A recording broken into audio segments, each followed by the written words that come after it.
اللهم لك الحمد والشكر، اللهم على نفسك سبحانك انك ما سمعت على نفسك. اللهم صل وسلم وبارك على سيدنا ونبينا ومولانا محمد وعلى اله وصحبه اجمعين. ربنا تقبل منا انك انت السميع العليم وعلمنا انك انت التواب الرحيم. يا حي يا قيوم برحمتك نستغيث اصلح لنا شاننا كله ولا تكلنا الى انفسنا طرفة عين. اللهم انا نسالك علما نافعا وقلبا خاشعا ولسانا ذاكرا وعملا متقبلا. يا حي يا قيوم وذا الجلال والاكرام. يا الله ساعات وكذا آغاز فرما. يا الله کے انجام کو سیاحت فرما. یا اللہ ہماری نبی بچوں کو اپنے قلب سے دین کی خدمت کے لیے قبول کرنا، اعلاء کلمت اللہ کے لیے قبول کرنا، عالم کی ہدایت کے لیے قبول کرنا. یا اللہ ان کے اندر وہ صلاحیت پیدا کرنا. اور خود یا اللہ ان کی حفاظت کرنا اور ان کو توفیق عطا کرنا کہ اپنے آپ کو اس قابل بنائیں جن کے ذریعے سے دین میں دین کی تربیت کا سامان ہو اور عالم میں روشنی پھیلنے کا، ہدایت کا عام ہونے کا سامان ہو. یا اللہ اپنے فضل سے ان کو اس کے لیے قبول کرنا. ہمارے اساتذہ کو صحت و عافیت کے ساتھ یا اللہ نظام کو لگے ہیں اس کام میں، یا اللہ تعالیٰ ان کو ادا کریں اور اس کو عافیت اور برکت کے ساتھ رکھ. ان کے کاموں میں خلوص اور محبت بھی پیدا کرنا، قبولیت بھی پیدا کرنا، آسانیاں بھی پیدا کرنا. اور یا اللہ جو نظام قائم ہے اس نظام کو یا اللہ کو بہتر سے بہتر کرنا اور اس کا ذریعہ بنا عالم کے لیے خیر پھیلنے کا، ہدایت کا عام ہونے کا، صحیح فکر کے عام ہونے کا اور ہر طرح کے ضلال و گمراہی سے حفاظت کا. یا اللہ یہ سلسلہ جو 100 سال سے زیادہ اس کو ہو گئے، یا اللہ اس کو بے مفید کرنا اور آئندہ کی اس کی حفاظت کرنا. وصلی اللہ تعالی علی خیر خلقہ سیدنا و مولانا محمد وعلی آلہ وصحبہ اجمعین. برحمتک یا ارحم.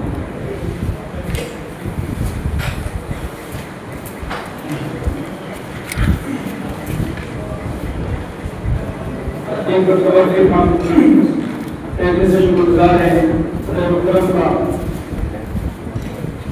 اسی طریقے سے نگران اعلیٰ حضرت مولانا شیخ ریاض احمد صاحب نقوی کا، اسی طریقے سے مولانا کمال حسن صاحب نقوی کا، انہوں نے اپنا قیمتی وقت نکال کر ہمارے اس مجلس کے تشریف لائے. اور اسی طریقے سے شکر گزار ہیں مربیان اصلاح کا جو ہمیں سر قدم پر ہمارے رہنمائی کرواتے ہیں. اور اسی طریقے سے تمام مسائل کرام کا جو ہمارے لیے یقین ہے ان کی آمد ہماری دل کا سے کم نہیں ہے. ہم شکر ادا کرتے ہیں تمام اساتذہ کرام کا اور السلام علیکم ورحمۃ اللہ.